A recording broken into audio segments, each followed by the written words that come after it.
नमस्कार। आइए चलते हैं एक ऐसी यात्रा पर जो भगवान शिव की आराधना से परिपूर्ण है, जहाँ का कण कण भगवान भोलेनाथ की भक्ति में रमा हुआ है और जो न जाने कितनी ही पौराणिक कथाओं का हिस्सा रहा है। जी हाँ, हम बात कर रहे हैं महाकाल की नगरी उज्जैन की। यूँ तो अवंतिका नगरी उज्जैन 12 ज्योतिर्लिंगों में से सबसे अद्भुत दक्षिण मुखी शिवलिंग के लिए सुप्रसिद्ध है और यहाँ की प्रसिद्धि और भी बढ़ गई जब 11 अक्टूबर 2022 को प्रधानमंत्री श्री नरेंद्र मोदी ने महाकाल महालोक की भेंट उज्जैन को दी। महाकाल महालोक की लागत 856 करोड़ रुपए है। महाकाल लोक में जितनी भी बिजली खर्च होगी उसकी 90% यहीं पर बनेगी। महाकाल महालोक में शिव की लीलाओं पर आधारित 190 मूर्तियां हैं, जिन पर शिव और उनके गणों की विभिन्न मुद्राएं बनी हुई हैं। नंदी द्वार के प्रवेश पर ही हमें दर्शन होते हैं द्वार की ओर मुख कर बैठे भगवान श्री गणेश के। हवाओं में गूंजती ओम की ध्वनि के साथ हम प्रवेश करते हैं 26 फीट ऊंचे नंदी द्वार में। नंदी द्वार भगवान शिव के पवित्र बेल सहचरी के नाम पर है। ठीक सामने ही एक आकर्षक स्तंभ पर हमें दर्शन होते हैं भगवान शिव के दिव्य अस्त्र त्रिशूल के। इसके किनारे ही 108 स्तंभों की एक श्रृंखला है जो राजस्थान से आए बालू पत्थरों से बने हैं। इन स्तंभों पर शिव के आनंद तांडव की भावनात्मक नक्काशियां हैं।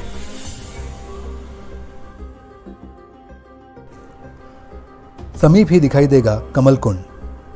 दरअसल माना जाता है कि महाकाल वन के वक्त इसी स्थान पर कमल खिला करते थे। यही वजह है कि इस स्थान पर कमल को तैयार कर शिव को ध्यान मुद्रा में मूर्त रूप में दिखाया गया है।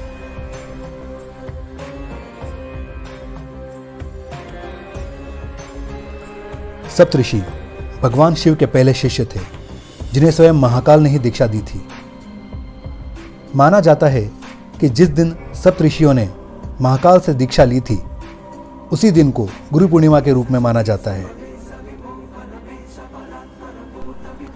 धर्म और तकनीकी का अनोखा संगम भी आपको यहीं देखने को मिलेगा, क्योंकि जितनी भी मूर्तियां हैं उन सब की एक अपनी कहानी है और इन कहानियों को जानने के लिए आपको इन मूर्तियों के सामने लगे बारकोड को स्कैन करना होगा।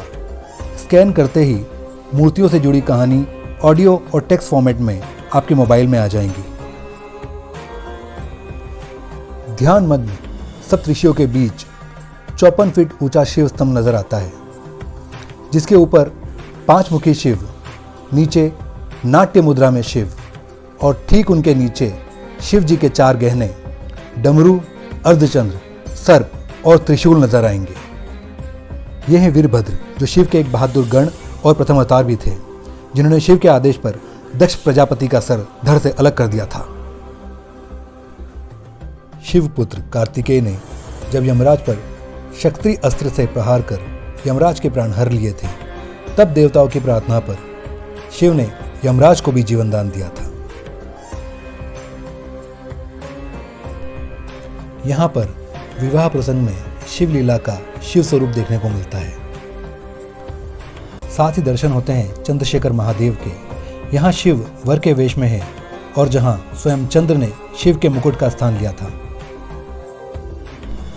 और यह है शिव विवाह में जाते हुए शिव की शोभा यात्रा।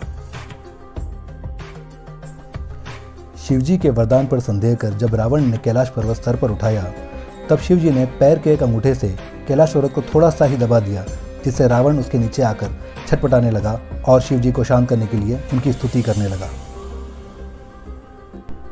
ये विहंगम दृश्य सागर मंथन का है, जब शिवजी ने विष ग्रहण कर पूरी मानव जाति का कल्याण किया था।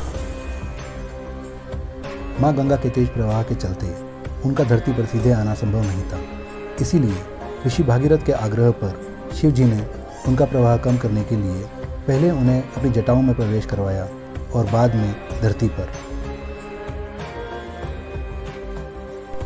जब राक्षस गजासुर ने हाथी का रूप धारण कर शिवलिंग में पूजा कर रहे ब्राह्मणों को आतंकित किया, तो शिव ने शिवलिंग से प्रकट होकर गजासुर का संहार किया और उसकी खाल उतारकर अपने शरीर के ऊपरी हिस्से पर पहन ली। राक्षस त्रिपुरासुर के वध के लिए पृथ्वी को ही भगवान ने रथ बनाया। सूर्य और चंद्रमा बने पहिए। सृष्टा बने सारथी, विष्णु बाण, मेरु रथ धनुष और वासुकी बने धनुष की डोर। इस प्रकार असंभव रथ तैयार हुआ और संहार की सारी लीला रची गई। जिस समय भगवान उस रथ पर सवार हुए तब सकल देवी देवताओं द्वारा संभाला हुआ वह रथ भी डगमगाने लगा। तभी विष्णु भगवान वृषभ बनकर उस रथ में जा जुड़े। उन घोड़ों और वृषभ की पीठ पर सवार होकर महादेव ने अपने बाण से त्रिपुरासुर को जलाकर भस्म कर दिया और तब से ही भगवान शंकर त्रिपुरांतक बन गए।